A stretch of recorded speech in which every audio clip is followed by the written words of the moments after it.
어려운 팬데믹의 시대지만 끝까지 건강하게 승리하시기를 또 주님의 이름으로 축복합니다. 얼마 전에 한 교우께서 제게 이런 질문을 해주셨습니다. 목사님, 신이 있다는 것은 부정할 수 없다 생각하는데 그 신이 과연 기독교의 하나님인가에 대해서는 참 궁금할 때가 있습니다. 모든 종교가 다 자신들의 신을 참신이라고 주장하는데 우리가 믿는 기독교의 하나님이 그 다른 종교의 신들과 달리 진짜 하나님인 것을 어떻게 알 수 있습니까? 만약 우리가 중동에서 태어났다면 무슬림으로 지금 살아가고 있을 것 아닙니까? 우리가 미국에서 살아가니까 기독교인이 된 것이지 이것이 더 참 진리에 가깝다, 진짜 진리다 고 말할 수 있는 것일까요? 이런 질문을 해주셨습니다. 오늘은 이 질문의 답을 함께 찾아보려고 합니다. 2주 전에 그 신이 존재하는가 하는 주제를 가지고 2주 동안 제가 설교를 했었지요.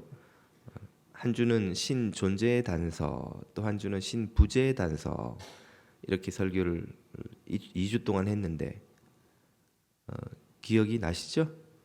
예. 그랬나? 이러시는 분들은 무척 섭섭합니다. 네. 21세기 미국에서 기독교인이 되기 위해서는 이 두 가지 관문을 통과해야 합니다. 첫 번째는 신이 과연 존재하는가? 두 번째는 존재한다면 그 신이 과연 기독교의 하나님인가? 오늘은 이 두 번째 관문을 함께 넘어보고자 하는데요. 현대문화는 왜 기독교만이 진리라고 주장하느냐고 기독교를 비난하죠.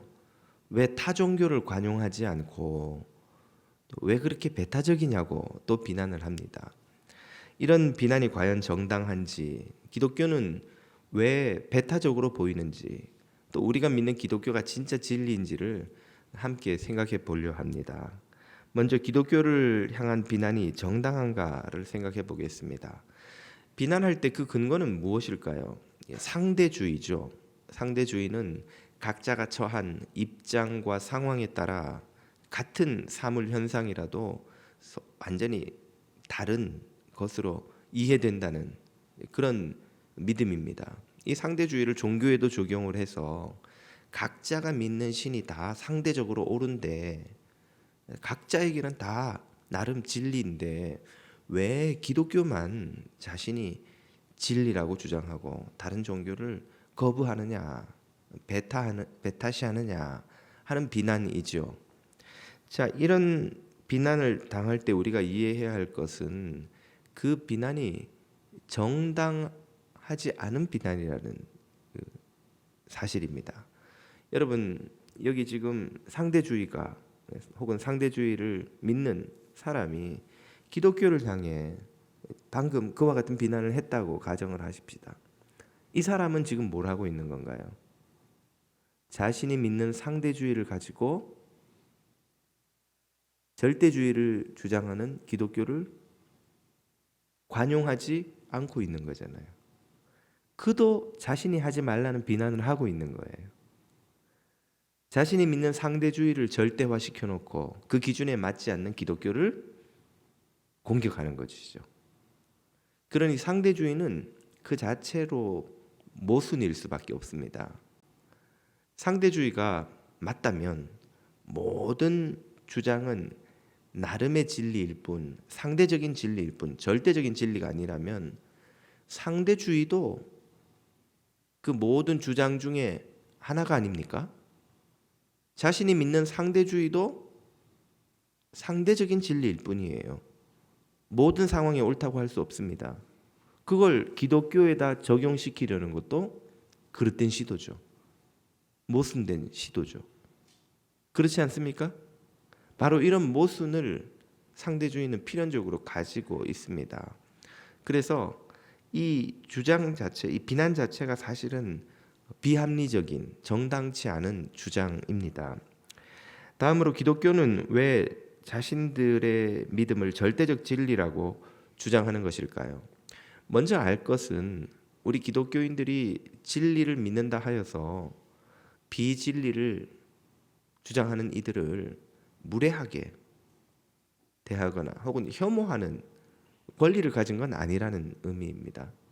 우리가 진리를 믿는다고 다른 이들을 멸시하거나 혐오하거나 무례하게 대해서는 안 되는 것이죠. 한국에서 한때, 요즘은 그런 사람이 없다고 믿습니다만은, 그 스님들이 이제 거리에서 무슨 도네이션 함을 놓고 봉양하고 이러면은 예수천국, 불신지옥 이것 막 들고 전도하던 사람들이 옆에 가서 그 스님 머리에 손 얹고 막 기도하고 그러시더라고요. 예. 무례한 거죠. 예. 그건 상대를 존중하지 않는 겁니다. 예.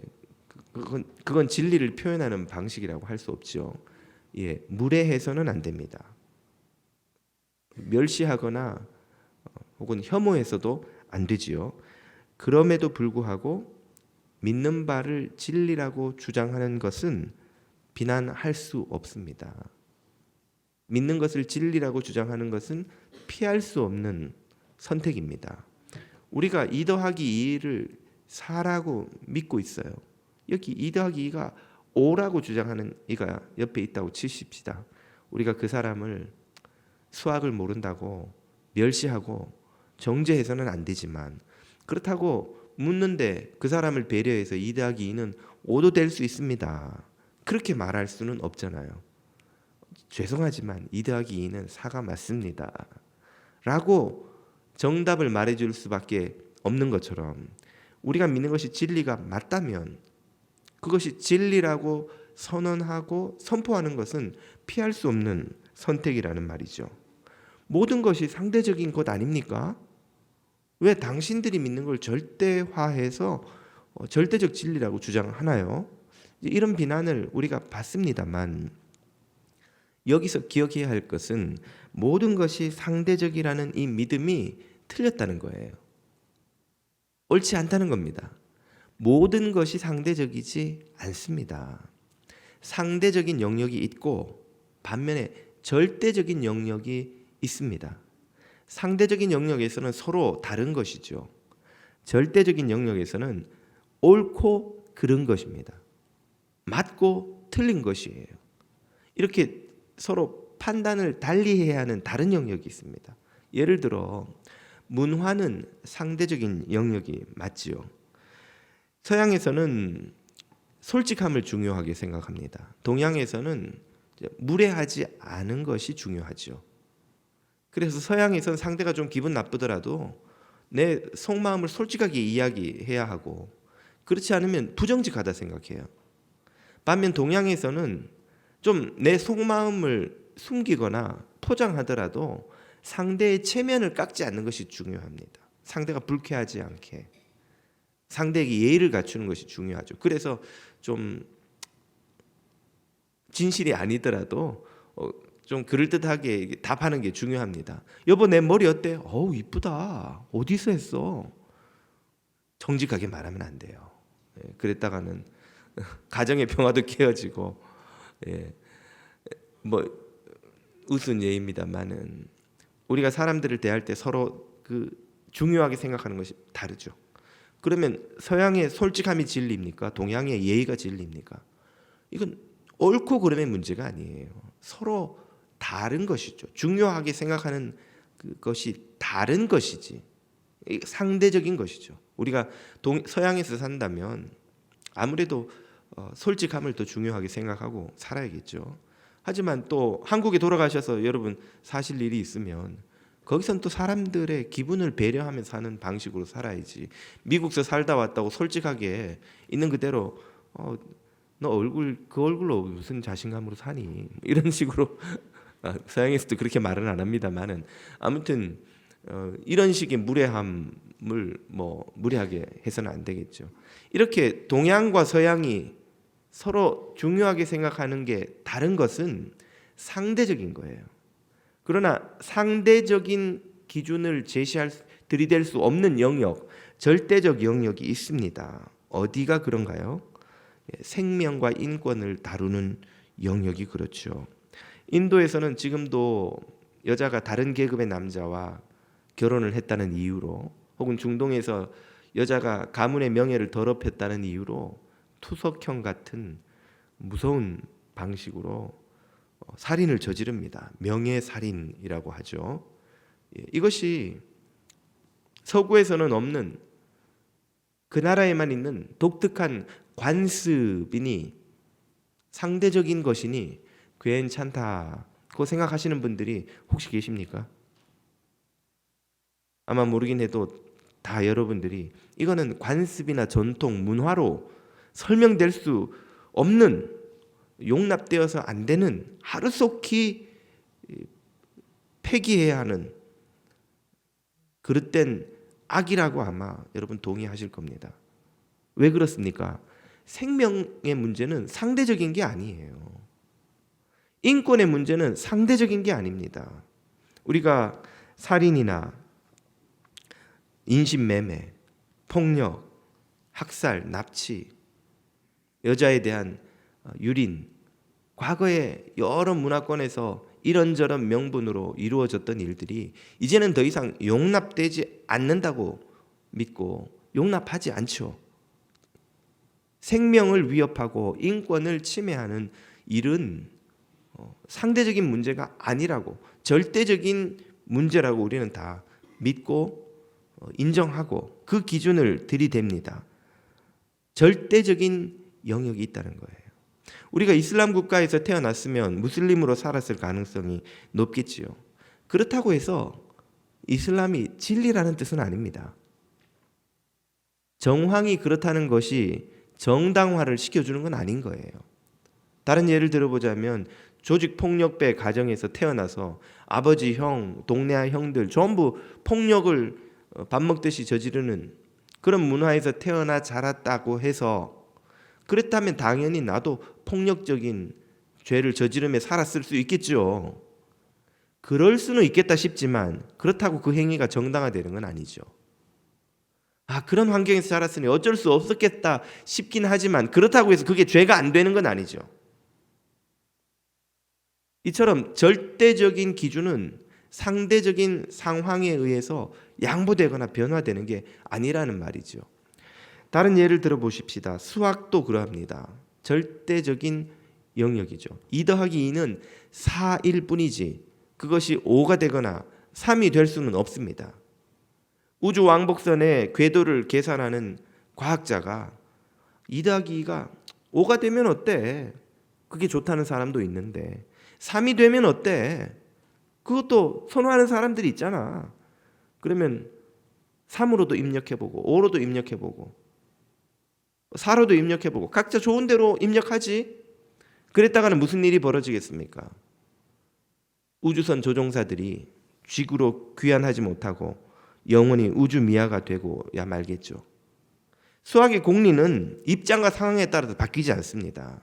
동양에서도 2 더하기 2는 4고 서양에서도 2 더하기 2는 4고 백인들이 해도 2 더하기 2는 4고 황인들이 해도 2 더하기 2는 4인 거예요. 수학의 공리가 상황과 입장에 따라 바뀌지 않듯이 상대적이지 않고 절대적인 기준으로 양보되지 않는 절대적 영역이 있다는 거예요. 이런 절대적인 수학의 공리에 대한 믿음 위에 오늘날 수학과 과학이 발달해서 현대 문명이 그 위에 서 있는 겁니다. 수학의 공리가 이렇게 저렇게 바뀐다고 생각한다면 우리가 지금 사용하고 있는 모든 과학 기술들은 다 폐기되고 말 거예요. 그저께인가 뉴스를 보니까 한국에서 KT 통신이 몇 시간 동안 정지돼서 난리가 났다고 하더라고요.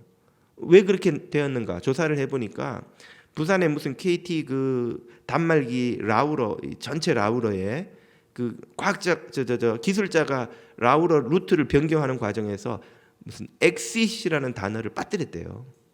단어 하나를 빠뜨려서 그 전국의 KT 통신망이 두절돼 버린 거예요. 단어 하나 빠졌는데 에이 단어 하나 그거 뭐 입장에 따라서 그 단어 써놓을 수도 있고 안 써놓을 수도 있지. 그렇게 되는 게 아닌 거예요. 현대 문명은 이 수학과 이 수학의 공리에 대한 믿음 위에 서 있는 겁니다. 이 믿음을 가지고 동양에서든 서양에서든 똑같은 실험을 해보고 실험이 똑같은 결과가 나오면 그게 과학 논문에 실리고 전 세계 사람들이 그걸 다 수용하고 있는 거예요. 왜? 미국에서 한 실험 그대로 유럽에서 하든 한국에서 하든 중동에서 하든 똑같은 결과가 나올 거라고 다들 알고 있으니까. 수학의 공리는 절대적 진리의 세계입니다. 이처럼 상대적으로 평가되는 세계가 있고 절대적으로 평가되는 세계가 있다는 말이죠. 그렇다면 우리가 믿는 구원의 길, 생명 구원의 길은 상대적인 영역일까요? 절대적인 영역일까요? 이것이야말로 가장 절대적인 영역이 아니고 무엇이겠습니까? 생명을 지키는 인권의 문제는 절대적인데 그 생명을 영원히 구원하는 길은 상대적이라는 게 말이 됩니까? 이 길로 가든 저 길로 가든 이 믿음을 가지든 저 믿음을 가지든 다 구원될 거라는 믿음만큼 순진하고 낭만적이고 어리석은 믿음이 또 어디에 있을까요? 그러므로 모든 믿음이 상대적이니 절대적인 진리를 주장하지 말자, 고집하지 말자라는 것만한 어리석은 말이 없습니다. 세상 그 무엇보다도 더욱더 가치 판단을 해서 진리가 무엇인지를 분별해야 하는 것이 영원한 구원의 길입니다. 여러분 주식 투자 하나를 해도 그 돈 몇 푼 더 벌겠다고 얼마나 고민을 하세요. 어느 것이 우량주이고 어느 것이 참 건강하지 않은 회사 주식인가. 그래서 내게 수익 몇 푼을 더 갖다 줄 그걸 찾아내려고 뭐 주식 투자하는 분들은 공부를 엄청 한다고 그래요. 어떤 사람들은 그걸 업으로 삼고 저 펀드 매니저들은 회사를 분석해서 좋은 회사, 건강하지 않은 회사 이걸 막 판단해 내잖아요. 그래봐야 몇 푼 더 버는 건데, 그래봐야 그 번 걸로 얼마 좀 더 편안하게 사는 그게 전부인데, 하물며 우리의 영원한 생명이 구원을 얻느냐 못 얻느냐의 문제를 가지고 어디든 괜찮으니까 그냥 투자해. 다 괜찮은 믿음 아니야. 아무거나 믿어. 뭐가 그렇게 더 진리에 가까운지 그게 중요해. 그냥 받아들이고 다 열심히 투자만 하면 되는 거지. 여러분 열심히 투자만 하면 다 돈 법니까? 그럼 세상에 돈 못 벌 사람이 어디 있겠어요? 그냥 아무데나 믿으면 다 구원 얻나요? 세상에 이처럼 중요한 문제를 그처럼 무책임하게 판단하는 어리석음이 어디 있겠습니까? 기독교는 예수님을 신의 아들이라고 고백하죠. 이슬람은 예수님을 선지자 중에 한 사람, 그냥 사람 휴먼으로 그냥 인정합니다. 똑같은 존재를 신의 아들로 고백하는 이와 사람으로 인정하는 믿음이 둘 다 진리일 수 있습니까? 절대로 불가한 것이죠. 이것은 2 더하기 2는 4도 되고 5도 됩니다 하는 어리석은 소리와 똑같은 것이 아니고 무엇입니까? 신이라고 믿는 이와 인간이라고 믿는 이가 어떻게 똑같이 진리일 수가 있냐는 거예요.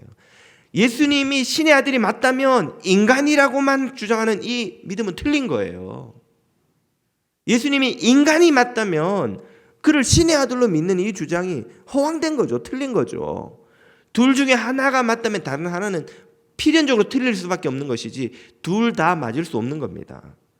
한 예일 뿐입니다만 많은 종교가 서로 이와 같이 서로 충돌하는 모순되는 다른 가르침을 가지고 있습니다.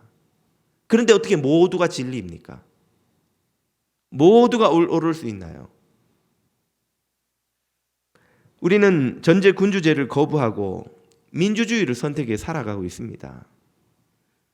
또 공산주의를 거부하고 자본주의를 선택해 그 안에서 살아가죠.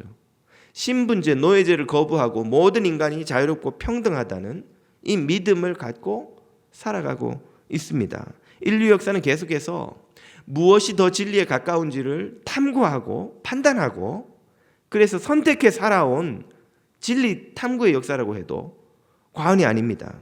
우리는 공부를 해보고 또 한 세대 전에는 독재도 경험해보고 힘든 것도 경험해보고 자유롭고 평화로운 세상도 살아보고 우리는 전제군주제나 독재 체제가 아닌 민주, 자유, 평등, 평화를 주장하고 믿고 사랑하는 민주주의 사회를 살아야 되는구나. 우리 그렇게 다 믿고 알고 살아가고 있는 거예요. 가치 판단을 하고 있는 거예요. 하물며 영원한 생명을 좌우하는 신앙을 선택함에 있어서 탐구하고 고민하고 연구하고 판단해 보지 않을 이유가 무엇입니까? 그렇게 해서 어느 것이 더 진리에 가까운 가르침인지 찾아보지 않아야 할 이유가 무엇입니까? 다 믿음이니, 다 괜찮은 믿음이니, 뭘 믿든지 열심히만 믿으면 되는 거 아닌가? 어느 산으로 가든 꼭대기만 올라가면 되지. 여러분, 산에서 열심히 걸는 사람이 가장 빨리 죽는다는 걸 잘 알고 계시죠? 가장 빨리 탈진해서 길을 잃고 죽습니다. 정확한 길을 찾는 사람만이 살아나는 거예요. 영생의 길은 상대적인 게 아닙니다. 절대적 진리가 있습니다. 그걸 찾아야 되는 거예요. 그걸 탐구해서 찾아야 되는 거예요. 우리는 그렇게 할 수 있고 또 그렇게 해야 합니다. 너무 우리에게 주어진 시간이 짧지만 오늘 이 시간 기독교와 다른 종교를 잠깐 비교해 보겠습니다. 세상에 수천 가지 종교가 있습니다. 여러분, 별별 희한한 종교가 다 있더군요. 미국에는 이건 우스갯소리 같습니다만 플라잉 스파게티 릴리전도 있습니다. 나르는 스파게티교. 사람들이 장난으로 만든 것 같은데 아무튼 우리의 상상을 초월하는 온갖 종교가 이 세상에 가득합니다. 다 알지도 못하지만 다 비교할 가치를 느끼지는 못하죠. 그냥 우리가 흔히 아는 세계 4대 종교만 한번 비교해 보겠습니다. 저는 확실히 믿기를 기독교의 진리가 비교 불가한 수준의 독보적인 아름다움과 영광을 가지고 새벽 별처럼 빛난다고 확신합니다. 그러나 그 많은 가르침을 다 비교해 볼 수 없기 때문에 가장 핵심적인 가르침, 구원의 길에 대해서만 잠깐 생각을 해봅니다. 타 종교의 창시자들은 하나같이 신자들이 가야 할 길을 가르쳐 줍니다. 이 길을 따라가면 신을 만날 수 있다. 혹은 신이 없는 종교라도 어떤 해탈, 열반, 해방, 구원, 우리 기독교의 용어로 하자면 구원에 이를 수 있다는 길을 가르쳐 주죠. 마호메트는 계명에 열심히 복종함으로써 알라를 만족시켜서 구원에 이를 수 있다고 가르칩니다. 그래서 무슬림들은 아주 열심히 계명 지키는데 헌신하죠. 부처는 수행과 선행을 통해서, 불교에는 엄밀히 말하면 신이 없습니다. 부처 자신도 깨달은 자, 사람이죠. 이 수행과 선행을 통해서 이 고통의 윤회, 이 수레바퀴로부터 벗어날 수 있다. 그것을 해탈하여 열반에 이르는 것이라고 가르치죠. 힌두교는 창시자가 없습니다. 대신에 신이 엄청 많죠. 힌두교 사원에 가보시면 벽에 온갖 그 동물들이 다 부조가 되어 있는데 코끼리, 쥐, 뱀, 박쥐, 새, 그게 다 힌두교의 신이에요. 아무튼 힌두교에서도 이 수행과 선행이 아주 중요합니다. 그렇게 해서 공덕을 쌓아서 이 고뇌의 현실로부터 해탈받는 목샤라고 하는데 벗어나는 것이 이제 그 힌두교의 구원입니다. 공통점은 한결같이 신자가 부지런히 공덕을 쌓아서 구원에 이르도록 노력해야 한다는 것이죠. 그래서 이 종교들의 이 공통점을 묶어서 자력 구원 종교라고 부릅니다. 인간이 스스로의 노력으로 구원을 얻어내야 한다는 거예요. 그에 비해서 기독교의 창시자인 예수님은 당신이 구원의 길 자체라고 선언하셨습니다. 그리고 당신이 십자가에서 죽으심으로 구원의 문을 여셨죠. 그리고 죄인들에게 그 구원을, 이게 중요한 것인데요, 거저 주셨습니다. 거저. 인간의 수행이나 선행, 계명 준수는 구원에 아무런 상관이 없습니다. 아무런 기여를 못합니다. 그래서 이 기독교의 구원 방식을 타력 구원 종교라고 설명합니다. 인간이 스스로의 힘이 아니라 외부에서 오는 힘에 의해서 구원을 받는다 하는 것이죠.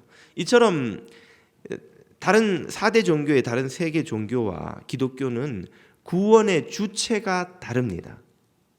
다른 종교는 인간이 스스로 구원해야 한다면 기독교는 신께서 하나님께서 은혜로 인간에게 구원을 베푸시죠.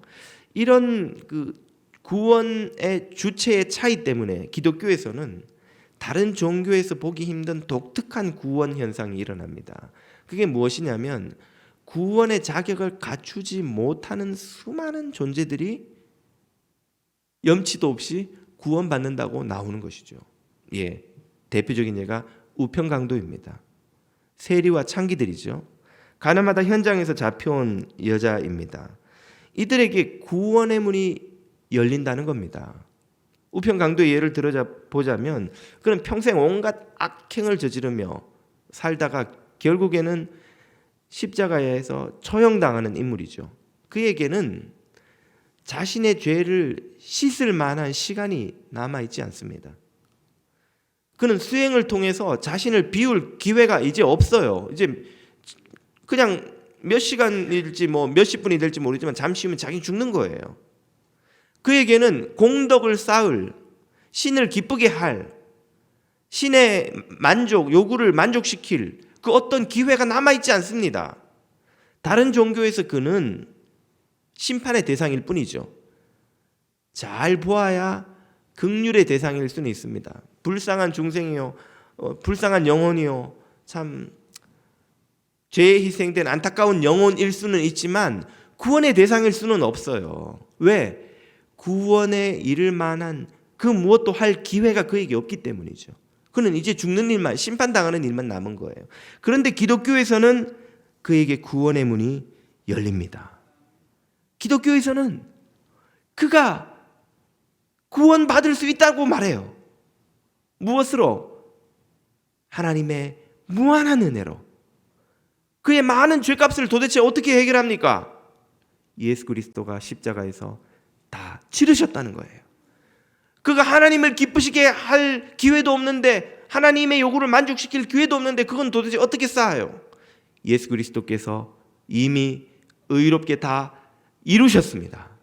예수님이 다 하셨다는 거예요. 예수님이 다 하셔서 우편강도 같이 구원의 문은 근처에도 가볼 수 없는 존재조차도 구원받는 길이 열린다는 거죠. 세리에게도 구원의 길이 열립니다. 창기에게도 열립니다. 가나마다 잡혀온 여인에게도 구원의 길이 열려요. 다른 종교에서는 다 돌 맞아 죽어야 하는, 다 버림받아야 하는, 다 인정받지 못하는 그런 존재인데, 기독교의 복음은 그들이 구원의 은혜를 입었다고 말하죠.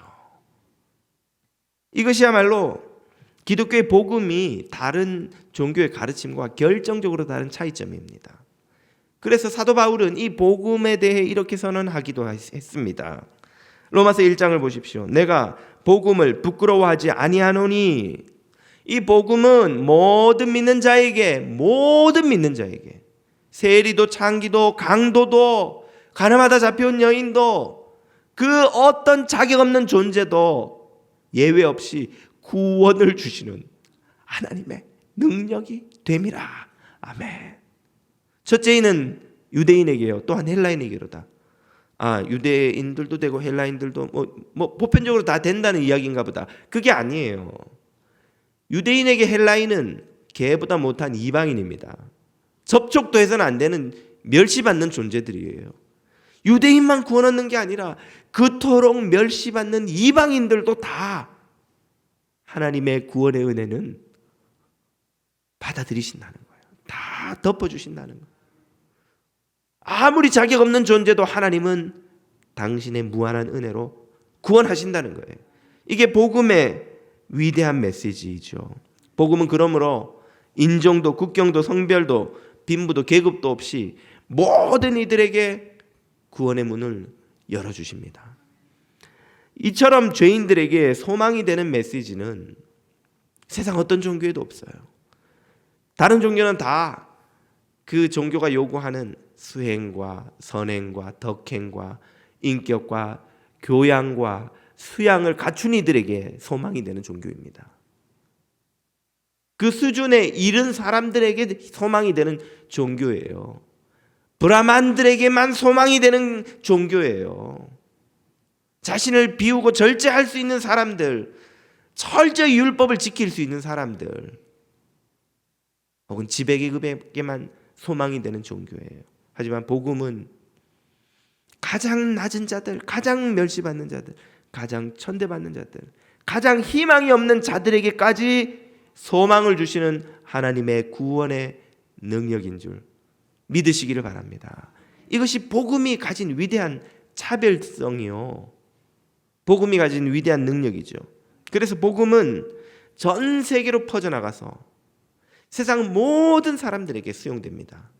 흔히 우리가 세계 4대 종교라고 하면 기독교, 이슬람, 불교, 힌두교를 가리키죠. 이게 믿는 사람들이 많으니까 4대 종교라고 부릅니다. 신자 비율을 보면 그럴 법도 하다. 무슬림이 저렇게 많고 힌두교, 불교도 이렇게 많으니까 4대 종교인가 보다 이렇게 생각하기 쉽지만 그 신자들이 사는 지역을 보면 사실 다른 종교들은 다 지역 종교입니다. 힌두교 신자의 94%가 인도에 삽니다.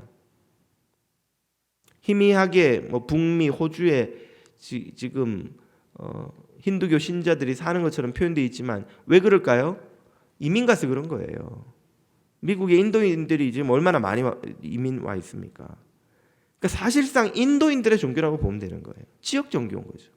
불교, 중국을 중심으로 이제 몽골, 태국, 캄보디아가 더 중국보다 진합니다만 그건 인구 비율이 높다는 뜻이지 인구가 더 많다는 뜻은 아니에요. 사실 중국이 제일 큰 불교 국가이기도 한데 오늘날엔 엄밀히 말해서 불교 국가라고 할 수 있을지도 모르겠어요. 이제 공산화된 이후로 불교가 얼마만큼 영향을 미치는지 잘 모르겠습니다만 사실상 중국을 중심으로 인접 국가들이 그 불교 국가들이에요. 거기에 다 살아요. 북미는 희미하게 핑크색인데요. 역시 이민자들이 와 있기 때문에 그런 거죠. 그나마 이슬람이 좀 넓게 퍼져 있습니다. 중동을 중심으로 북아프리카, 중앙아시아 그리고 동남아시아, 말레이시아, 인도네시아에 무슬림들이 많이 살아요. 그럼에도 불구하고 이슬람 역시 전 세계로 치자면 지역 종교에 가깝죠. 기독교는 어떠합니까? 기독교는 전 세계에 들어가 있지 않은 나라가 없어요. 남아메리카, 북아메리카, 아시아, 아프리카, 호주에까지 모든 대륙에 기독교인이 있습니다. 물론 북아프리카와 중동, 아시아는 지금 좀 희미하게 푸르스름합니다만 일부 기독교인이 있다는 뜻이죠. 그러나 여러분 잘 아시다시피 중국은 이미 1억 명이 넘는 이가 기독교인입니다. 엄청난 속도로 기독교가 성장하고 있어서 2030년에는 3억 명을 돌파해서 전 세계에서 가장 절대 기독교인 수가 많은 나라가 될 거라는 전망을 다 하고 있어요. 2030년이면 7년밖에 안 남았습니다. 아니죠. 9년밖에 안 남았습니다. 21년. 다른 이슬람이나 북아프리카에서도 기독교 공동체가 빠르게 늘고 있습니다. 이민 가서 는 게 아니에요. 선교사들이 전도해서 현지인들이 신앙을 받아들여서 늘고 있는 겁니다. 왜 기독교는 전 세계 사람들에게 수용되고 있는 것일까요? 복음의 능력 때문이요. 그것이 진리 때문인 줄로 저는 확신합니다. 세상 어떤 종교에도 없는 위대한 구원의 메시지를 복음이 품고 있기 때문이에요. 복음은 모든 믿는 자에게 구원을 주시는 하나님의 능력이 되기 때문에 어떤 인종, 어떤 지역, 어떤 나라, 어떤 성별, 어떤 계급, 어떤 종류의 사람이라도 심지어 가장 멸시받고 천대받고 환영받지 못하는 사람일지라도 복음에 의해서는 하나님의 자녀가 되는 거예요. 왜 이토록 복음이 많은 사람들에게 많은 지역에 수용됩니까? 진리이기 때문이죠. 구원의 능력이기 때문이죠. 살아있는 하나님의 능력이기 때문인 줄로 믿습니다. 모든 종교가 구원을 위해 신자들에게 신을 만족해 하라고 가르칠 때에 복음은 죄인들을 위해 하나님의 아들이 직접 이 땅에 오셔서 그 죄인들의 죄를 지고 죽으시고 사랑하시고 구원하셨다고 선언합니다. 그 하나님의 아들이 부활하셔서 수많은 증인들에게 당신의 부활을 보여주시었고 죄와 죽음의 권세를 깨뜨리셨다고 증언합니다. 승천하셨고 다시 오시리라는 재림의 약속으로 악과 고난으로 신음하는 이 세상에 승리의 소망을 주셨습니다. 사도들은 그 하나님의 아들을 직접 만났고 보았고 그분의 가르침을 들었고 그분의 삶을 경험했고 죽으시고 부활하는 것을 목격하였습니다. 그분이 약속한 성령 강림을 직접 체험하였고 그 능력으로 전도할 때에 복음을 전파할 때에 수많은 영혼들이 구원을 얻는 것을 직접 보았습니다. 경험하였습니다. 우편 강도 같은 자들도 구원을 얻고 사울 같은 원수들도 돌아서서 위대한 사도로 변화되는 죄와 악의 권세로부터 해방되어 천국 백성이 되는 것을 직접 보았습니다. 그 체험을 바탕으로 그들은 한 가지 확신을 얻게 된 거예요. 그 확신이 무엇입니까? 오늘 우리가 읽은 이 본문의 말씀이죠. 다른 이로서는 구원을 얻을 수 없나니 천하 인간의 구원을 얻을 만한 다른 이름을 우리에게 주신 일이 없음이니라. 아멘. 경험해 보니까, 겪어 보니까, 만나 보니까, 그분의 죽으심과 부활과 승천을 직접 보니까, 약속하신 성령이 오셔서 우리를 변화시키시고 죄인들을 변화시키시고 세상의 죄와 악으로 고통받는 수많은 사람들을 구원하시는 것을 직접 보니까 그들은 부인할 수 없는 이 진리를 깨달은 것이죠. 성경의 기록도 사도들의 체험도 복음 전파의 역사도 한결같이 예수 그리스도와 그 복음이 타 종교의 그 어떤 가르침과도 비교할 수 없는 진리라는 사실을 증언합니다. 밤하늘에 빛나는 별처럼 보석처럼 아름다운 생명을 살리는 진리라는 것이죠. 우리는 이 진리의 증언을 듣고 복음을 믿었습니다. 사도들처럼 복음을 체험하면 더 이상 기독교가 타 종교와 같은 수많은 가르침 중에 하나라는 것을 인정할 수 없습니다. 기독교는 상대적이지 않은 절대적인 하나님의 말씀이요 살아계신 구원의 가르침입니다. 진리입니다. 복음은 다른 종교와 같지 않습니다. 복음은 직접 체험되는 진리입니다. 복음은 직접 경험되는 구원입니다. 여러분이 이 복음을 체험하셨는지요? 이 살아계신 하나님의 아들 예수 그리스도를 만나셨는지요? 예수 그리스도로 인하여 이 복음으로 인하여 영원한 생명을 얻고 누리고 온 세상에 전파하는 저와 여러분이 다 되시기를 주님 이름으로 축복합니다. 기도드리겠습니다.